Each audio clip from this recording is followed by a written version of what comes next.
लेकिन क्या आप जानते हैं महाभारत युद्ध के बाद क्या हुआ था? कुरुक्षेत्र में अनेकों योद्धाओं के बीच होने वाले महाभारत के विषय में तो हर कोई भली भांति जानता है, जिसमें कौरवों की विशाल सेना को पांडवों ने भगवान श्री कृष्ण की मदद से पराजित किया था। लेकिन हमें से बहुत कम लोग ही ऐसे हैं जिन्हें इस बात की जानकारी है कि महाभारत युद्ध के बाद क्या हुआ तथा जब युधिष्ठिर राजा बने तो कितने वर्षों तक उन्होंने राज किया इत्यादि। आइए जानते हैं महाभारत युद्ध के बाद के उन रोचक रहस्यों के बारे में।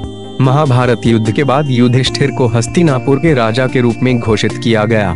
जिस समय युधिष्ठिर का राज तिलक हो रहा था उसी समय गांधारी अपने सभी पुत्रों की मृत्यु के शौक से बेचैन और व्याकुल होकर भगवान श्री कृष्ण के पास आईं और उन्हें श्राप दे दिया। गांधारी ने भगवान कृष्ण को श्राप देते हुए कहा कि दशरथ कृष्ण, जिस तरह तुमने मेरे कुल का नाश किया उसी तरह तुम भी अपने कुल का नाश देखोगे और तुम्हें भी उसी दर्द से गुजरना होगा। पांडवों ने 36 साल तक हस्तिनापुर में राज किया, लेकिन दूसरी ओर द्वारिका में गांधारी के दिए श्राप के कारण भगवान श्री कृष्ण की द्वारिका नगरी की स्थिति दिन ब दिन बिगड़ती चली गई।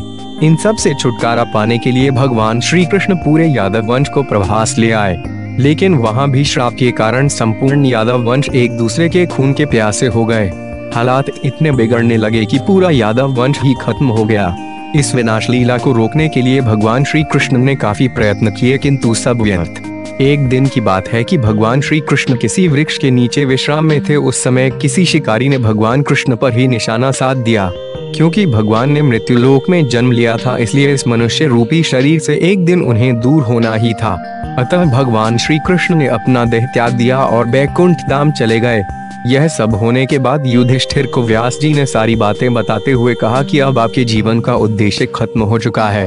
द्वापर युग इस समय अपनी समाप्ति की ओर था और कलयुग का प्रारंभ होने वाला था। इसी बात को ध्यान में रखते हुए युधिष्ठिर ने हस्तिनापुर का राजपाट अपने पुत्र परीक्षित को दे दिया तथा खुद हिमालय की ओर चल पड़े अपनी अंतिम यात्रा की ओर।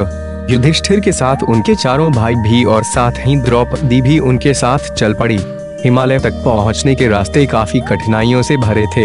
यात्रा करना अत्यंत कष्टकारी था। ऐसे में युधिष्ठिर का साथ धीरे धीरे कर सभी छोड़ने लगे।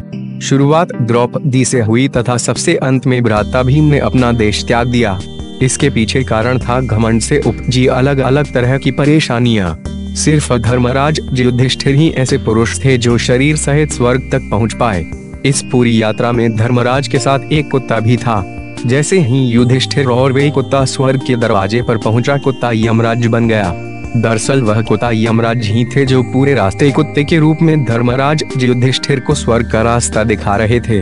सर्वप्रथम यमराज ने युधिष्ठिर को नरक दिखाया, जहां पर उनके चारों पांडव भाई और पत्नी द्रौपदी भी मौजूद थे। इन्हें देखकर युधिष्ठिर काफी उदास हो गए। ऐसे में यमराज ने युधिष्ठिर को समझाया कि ये सब अपने कुछ पाप कर्मों के कारण नरक में आए हैं, लेकिन शीघ्र ही उन्हें भी स्वर्ग लोक में ले आया जाएगा। ये सब हुआ महाभारत युद्ध के बाद। इस तरह महाभारत की संपूर्ण कथा समाप्त होती है और भगवान श्री कृष्ण की लीला इसके साथ ही अंत हो गया द्वापर युग का। अब पृथ्वी लोक में कलयुग का आगमन हुआ, जिसमें आज के समय में हम सब रह रहे हैं।